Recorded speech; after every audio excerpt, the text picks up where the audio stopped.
এই মুহূর্তে সবচাইতে বড় মিথ্যাবাদী, এই মুহূর্তে সবচাইতে বড় ফেরেববাজ, ধর্মের কালোবাজারি যদি থাকে, এই আব্বাস নওশাদের সঙ্গে এই তোহা আছে। আমি পরিষ্কার অন ক্যামেরা বলছি, ভয় দেখিয়ে, জুজু দেখিয়ে, ধমকে চমকে আমাদেরকে দমানো যায়। নোংরা খেলা গত 2-3 বছর ধরে খেলছে। এই নোংরা খেলার মূল নায়ক হচ্ছে এই নওশাদ। এর নিজের তো চরিত্রের ঠিক নেই, নিজের চরিত্র নিয়ে সারা বাংলা কথা তোলে, এবং পাশাপাশি গত কয়েক বছর ধরে ভাঙড়কে সামনে রেখে যে অস্থিরতা তৈরি করেছে, তার জবাব আগামী দিনে ভাঙড়বাসী দেবে, এটা আমি 100% বলতে পারি। শুধু সময়ের অপেক্ষা। শুনুন, এদের মুখ আর মুখোশটা সম্পূর্ণ আলাদা। এ তোহার মুশকিল কি? মাল পেলেই সেদিকে বলবে। এখন হয়তো ভাইপো কিছু মাল ছেড়ে দিস কিনা তার ঠিক নেই। কদিন আগে তো তৃণমূল কংগ্রেসের হয়ে কথা বলতো, মাঝখানে আবার কখন কার হয়ে কথা বলছে, কোন দলের হয়ে তার ঠিক ঠিকানা থাকে না। ইনি মাল পেলেই তার হয়ে কথা বলবে। তাই তো আজকের আমি না, সেই একটা ছাগল আছে এই ভাঙড়ে, সেই ছাগল ওনার সঙ্গে যে তর্ক বিতর্ক করেছে, তার ভিডিও ভাইরাল হয়েছে, সারা পৃথিবীর মানুষ দেখছে। আমরা বলিনি তুমি তাজমহল বানিয়েছো, এটা বলেছে ভাঙড়ের রফিকুল। আমরা বলিনি তুমি লোকের কাছ থেকে কোটি কোটি টাকা নিচ্ছ। আমরা সে যে কথাগুলো বলেছে, যতই সে পাগল ছাগল যাই হয় ওকে, তার সঙ্গে যে বাদানুবাদ, সেটা সারা বাংলার মানুষ দেখেছে। ফলে যত বেশি নোংরামি করবেন, তত বেশি নিজের সম্মান নিয়ে টানাটানি হবে। এটা অন্তত নওশাদকে বলবো, ছোট খাড়িটাকে পারাও। ভাঙড় বিধানসভাতে তোমার যা যোগ্যতা আছে, আমাদের তৃণমূল কংগ্রেসের একজন বুথ সভাপতির কিংবা একজন পঞ্চায়েতের মেম্বারের তার চাইতে অনেক বেশি যোগ্যতা আছে। ফলে বাজার গরম করে খুব বেশি লাভ হবে না। সময় কথা বলবে, একটু অপেক্ষা করুন, বুঝতে পারবেন। ওকে মন্ত্রিত্ব অফার করেনি, ওই মোটা বাদ দিয়ে দন্তের 9 অফার করেছিল। বাংলার মানুষকে আর কত বোকা বানাবেন? বাংলায় 294 এর মধ্যে 213 জন তৃণমূল কংগ্রেসের বিধায়ক, 1 ডজন বিধায়ক বিজেপি থেকে তৃণমূল কংগ্রেসে যোগ দিয়ে প্রায় 230-এর কাছাকাছি বিধায়ক। আইএসএফ এর একজন বিধায়ক, তাকে মন্ত্রিত্বের অফার দিচ্ছে। মানে কত টুপি আর বাংলার মানুষকে পড়াবেন? ভাঙড়ের মানুষকে পড়িয়ে হচ্ছেন, এখন বাংলার মানুষকে পড়াবার চেষ্টা করছেন। আমার মনে হয় সেটা বাংলার মানুষ বুঝতে পারবে 26-এর নির্বাচনের পরে। মন্ত্রী না, এখানে বোধহয় একে প্রধানমন্ত্রী বানাবে ভাঙড়ের মানুষ, আমার যেটুকু অন্তত মনে হচ্ছে। কারণ এর ভাই একটা পাগল, এ একটা পাগল, দুটোই পাগল, পাগলামি করছে। ভাঙড়ের শুভবুদ্ধি সম্পন্ন মানুষের কাছে একটা অনুরোধ করব, ভাঙড়ের আগামী দিনে যদি সার্বিক উন্নয়ন করতে হয়, মমতা বন্দ্যোপাধ্যায়, অভিষেক বন্দ্যোপাধ্যায় ছাড়া বিকল্প কোনো রাস্তা নেই। এবং সাম্প্রতিককালে আমি ভাঙড়ের মানুষের কাছে একটা সুখবর জানাই, যে আমাদের সর্বভারতীয় তৃণমূল কংগ্রেসের সাধারণ সম্পাদক অভিষেক বন্দ্যোপাধ্যায়কে ভাঙড় বিধানসভা থেকে আমি 65খানা রাস্তা দিয়েছিলাম। গত 3 দিন আগে সেই রাস্তা অ্যাপ্রুভাল হয়েছে, ভিডিওর কাছে চলে এসছে, ভিডিও সেটা এস্টিমেট করে পাঠাচ্ছে। আমরা বলেছিলাম যে ভাঙড়ে আমরা নির্বাচনের আগে 100 কোটি টাকার কাজ করব। তার প্রথম পদক্ষেপ হচ্ছে এই 65খানা রাস্তা। প্রত্যেকটা জিপিতে 5টা-6টা করে রাস্তা আছে। আমরা কথা দিলে কথা রাখি। তাই সকলকে অনুরোধ করব, 5 বছর তো দেখেছেন আইএসএফ কে, ভাঙড়ের মাটিতে 1 ফোঁটা উন্নয়ন করতে পারেনি, শান্তি প্রতিষ্ঠা করতে পারেনি। নলেজ সিটির নাম করে হাজার হাজার কোটি টাকা তুলেছে, সেখানে নলেজ সিটির হয়নি। মেডিকেল কলেজ তৈরি করবো বলেছিল ভাঙড়ে, কলেজ তো দূরের কথা, একটা ইট পর্যন্ত মাটিতে করতে পারেনি। ফলে আমি ভাঙড় বিধানসভায় সর্বস্তরে মানুষের কাছে আবেদন করব, এখনো পর্যন্ত যারা আইএসএফ করছেন বা যারা বিজেপি করছেন, আমি সকলকে অনুরোধ করব সবাই মিলে আসুন, মমতা বন্দ্যোপাধ্যায়, অভিষেক বন্দ্যোপাধ্যায়ের পাশে দাঁড়াই, একটা শান্তির ভাঙড় তৈরি করি, একটা উন্নয়নের ভাঙড় তৈরি করি, একটা সোনার ভাঙড় তৈরি করি, যেখানে জাতপাতের কোনো বিভাজন থাকবে না, যেখানে ধর্মবর্ণের কোনো বিভাজন থাকবে না, যেখানে থাকবে শুধু শান্তি এবং উন্নয়ন। আমি আশা করি ভাঙড়ের শুভবুদ্ধি সম্পন্ন মানুষ, হিন্দু মুসলমান, জাতি ধর্ম বর্ণ নির্বিশেষে এই উৎসবে, নির্বাচনী উৎসবে সকলে সামিল হবেন এবং মমতা বন্দ্যোপাধ্যায়ের হাতে, অভিষেক বন্দ্যোপাধ্যায়ের হাতে ভাঙড়টাকে তার উপহার হিসেবে তাদের হাতে তুলে দিয়ে আগামী দিনে উন্নয়নের ভাঙড় তৈরি করবেন, সোনার ভাঙড় করবেন, এই আবেদন কিন্তু আপনাদের মাধ্যমে আমি ভাঙড়বাসীর কাছে জানাচ্ছি। ভদ্রলোক তো এর আগে তো মাধবপুরে এসেছিল, তালদিতে এসেছিল, এটা আমার ক্যানিং পূর্ব বিধানসভা।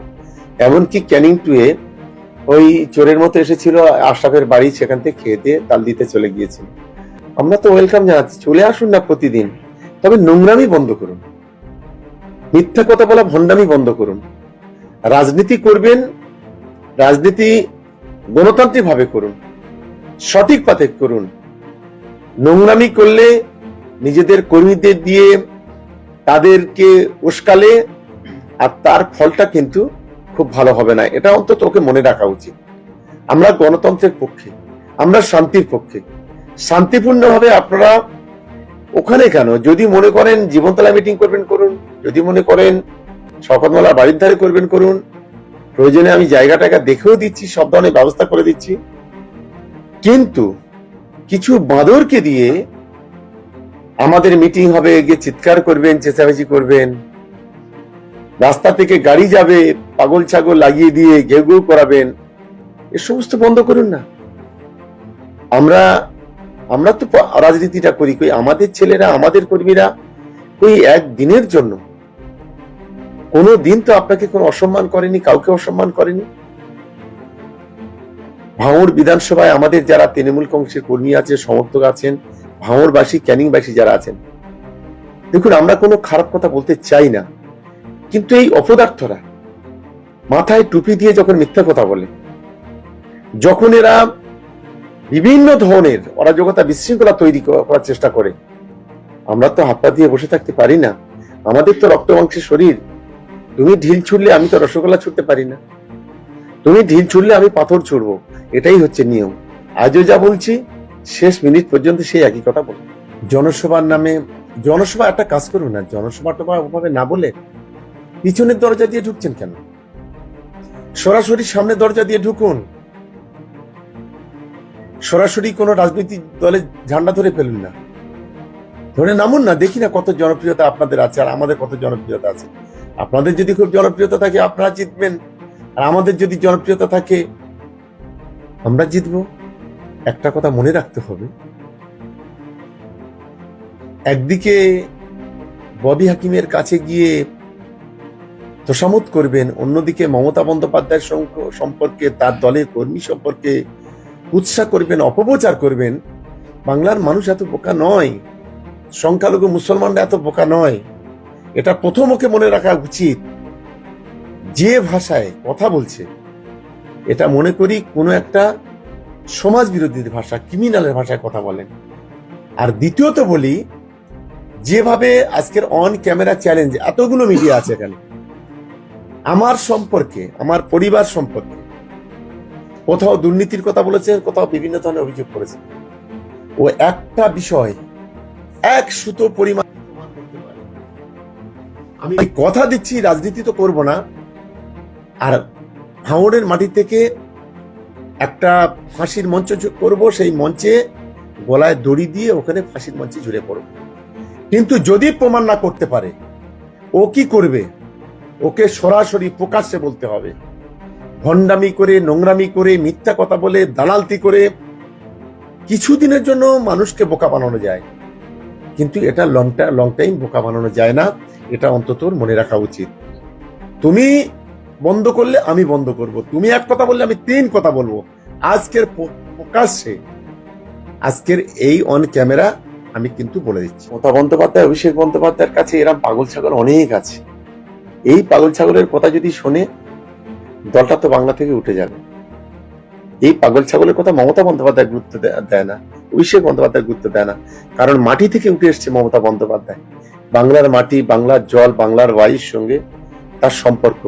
একইভাবে অভিষেক বন্দ্যোপাধ্যায় অল্প বয়স হলেও তার সাংগঠনিক দক্ষতা, তার মানসিকতা অনেকটা গভীরে। ফলে এত ভালো অ্যাডভাইস ভদ্রলোককে না করলে হবে। কদিন আগে ভুলে গেছেন কেন? কাসেম সিদ্দিকী যেদিন দলে আসে কি বলেছিলেন ভুলে গেলেন?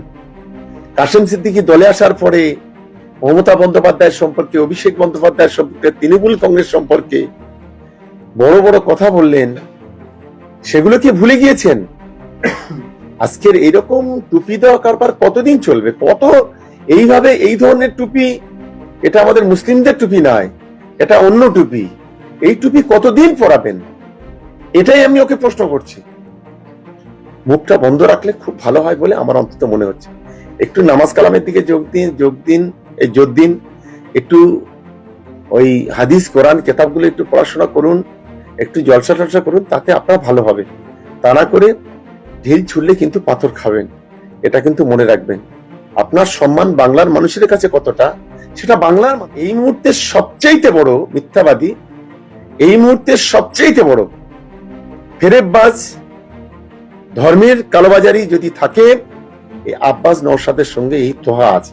আমি পরিষ্কার অন ক্যামেরা বলছি, ভয় দেখিয়ে, জুজু দেখিয়ে, ধমকে চমকে আমাদেরকে দমানো যাবে না। এই ধাতুটা অন্য ধাতুতে তৈরি।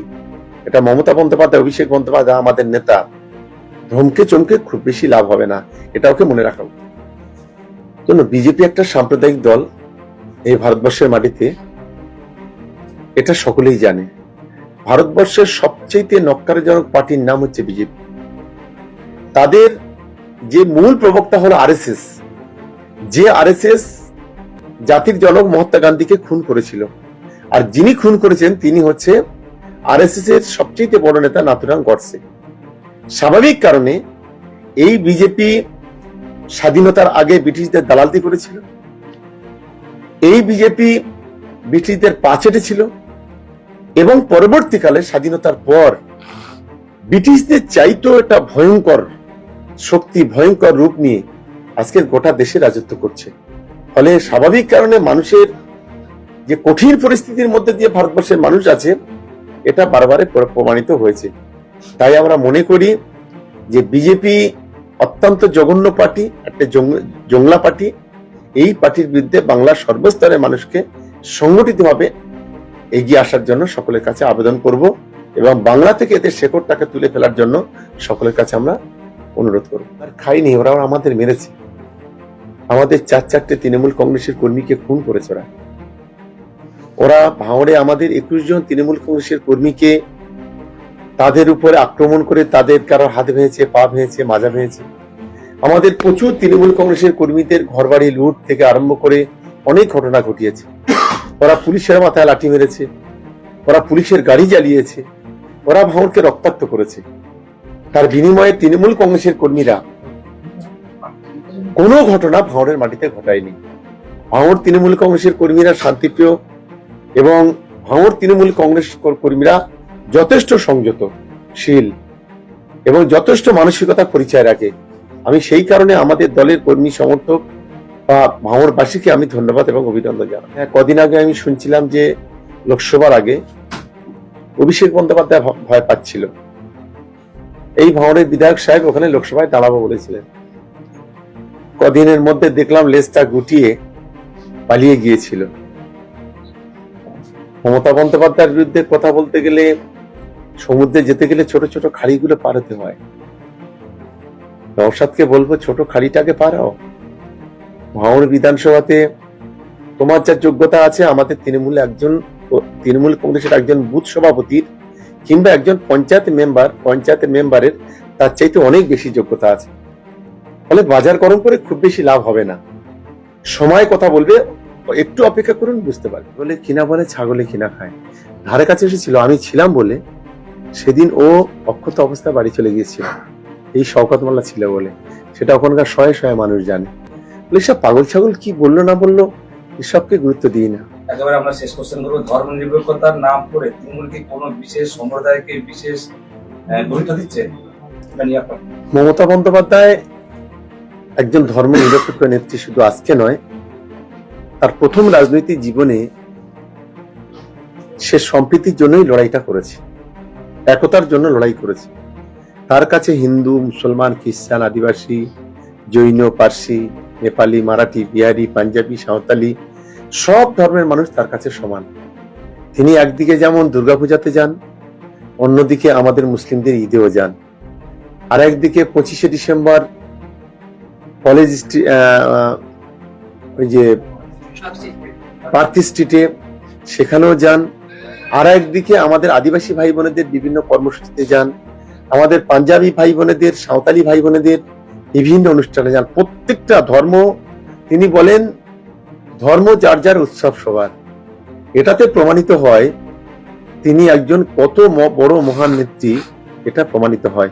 তাহলে মমতা বন্দ্যোপাধ্যায় সম্পর্কে যারা এই ধরনের কুৎসা করে, অপপ্রচার করে, বাংলার মানুষ তাদের কোনোদিন ক্ষমা করবে না।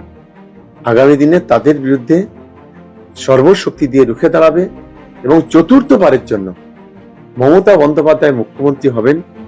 সেই বলে না, যতই নাড়ো কলকাঠি, চতুর্থবারের জন্য নবান্নে আবার হয় ছুটি। বাংলার মাটিতে তৃণমূল কংগ্রেস আবার ক্ষমতায় আসবে এবং বাংলার মানুষের পাশে থাকবে, এটা আমার 100% আত্মবিশ্বাস।